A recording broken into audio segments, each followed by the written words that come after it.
Imagine standing in a space that is completely empty. No walls, no floor, no direction. It is chaotic, confusing, and completely overwhelming. To survive that chaos, we draw a line, splitting the world into this and that. Drawing that boundary creates a specific expectation. Once we've marked out a space, we expect something to fill it. We've built a room, so we look for an occupant. An empty chair at a dinner table carries the distinct shape of the person who once sat there. This kind of absence has a heavy, active presence. It's not a vacuum, it's a space that stays furnished by the person we lost. Living with these empty spaces is painful. When the world refuses to fill those gaps, we try to protect ourselves. We start building thicker walls, hoping to lock the pain out for good. We start treating our lives like an accountant's ledger. We track our grief and our loss, feeling like the universe owes us an explanation, a way to make the numbers balance.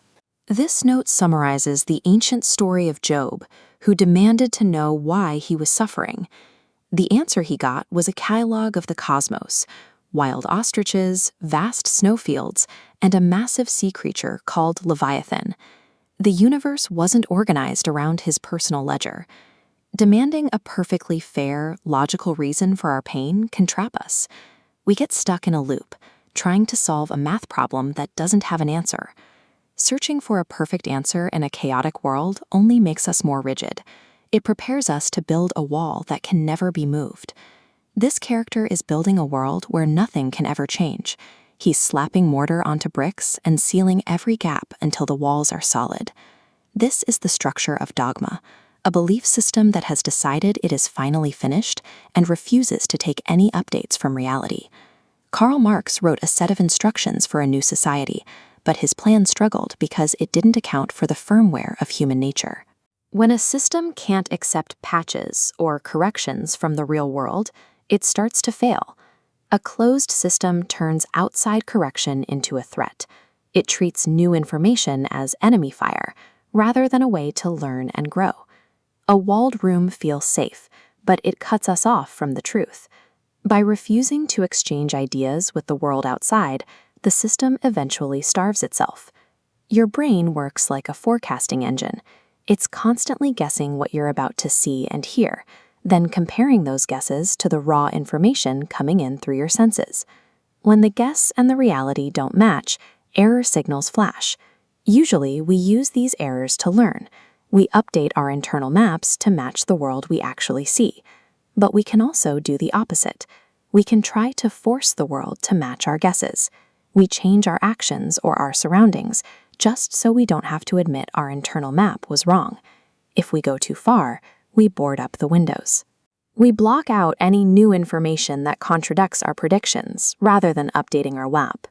Choosing a dead, static chart over the vibrant, living world is a self-imposed trap. It prevents us from ever truly learning anything new. In this story, the philosopher Albert Camus looks at Sisyphus, the man pushing a boulder forever, and finds someone who is happy and bold. Sisyphus is in constant, honest contact with the weight of the real world. The alternative to a solid wall is a seam, a flexible boundary holding parts together while allowing exchange. In engineering, a seam carries the load while acting as a doorway, allowing systems to receive updates from the environment without breaking. Sanity is a feedback loop. The goal isn't to be finished, it's to be patchable. The problem is claiming no repair should be necessary. Keeping that seam open requires a simple tool. It's a tiny word that acts like a wedge, preventing our minds from sealing shut. The word is yet. Look at this phrase, the space around yet. Saying I don't know the answer yet turns a closed ledger into an open account. It acknowledges that the world still has something to teach us. That openness gives our lives meaning. Our needs and our hunger are what create our stories.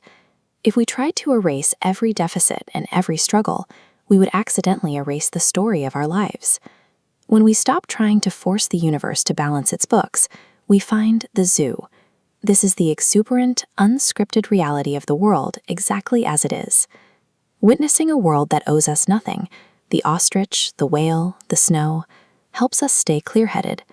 It reminds us that life is an exhibition we get to watch, not a math problem we have to solve.